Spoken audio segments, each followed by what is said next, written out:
My name is Dale DeGroff, Master Mixologist, aka King Cocktail, and I'm here to welcome you on a cocktail safari of Manhattan Island. New York City has always been completely intertwined with the history of the cocktail. As a matter of fact, the New York City Saloon, Bar and Grill has been the go-to example for people around the world who wanted to create a great cocktail bar. Employees Only is one of the few bars in New York that specializes in mixologist cocktails.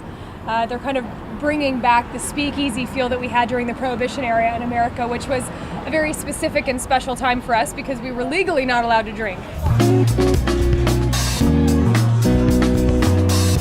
So here we are, the first stop of our cocktail safari, and across the bar from me is Dusan Zarek, one of the pioneers of the speakeasy movement here in New York City.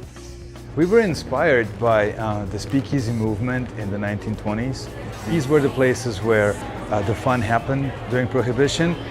Women also at that time started to socially drink in public together with the men, breaking the law and resulting in a very sexy and carefree atmosphere that we wanted to capture in our own little speakeasy. I will make you a Provençal cocktail, which is a classic gin martini with a twist. We infused Plymouth gin with lavender, dry vermouth with some herbs de Provence, and then we add a small measure of Cointreau. That cocktail is then stirred and finished with your specialty, the flaming orange twist.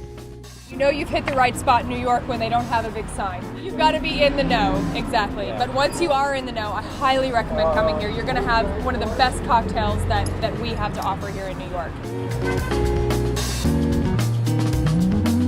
Next stop, New York's Soho, and the famous Lanny Kai to meet the cocktail queen, Julie Reiner.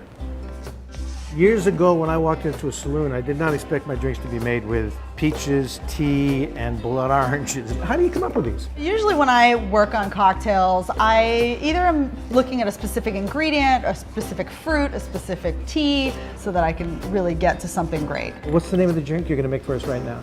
I'm going to make you the Gold Coast Punch. It's made with aged rum, the allspice syrup that we make here in-house, fresh pineapple and lime juice, and champagne on top.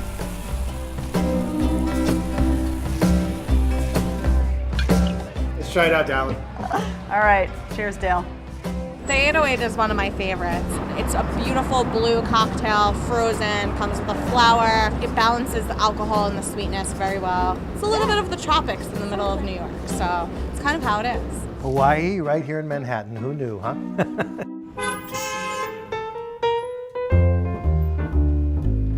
So finally, we are at PJ Clark's, the quintessential nightcap stop-off. And this is Doug Quinn, the best bartender in New York, and I ain't a kiddin'. This was featured in Mad Men, by the way. And Doug, aren't they making a lot of those Mad Men drinks? What are they asking for? Classic cocktails. Like what? Manhattans, old fashions, martinis. How about a Manhattan? Why not? Everybody has drank in this saloon. This is the most famous saloon probably in New York, if not the world.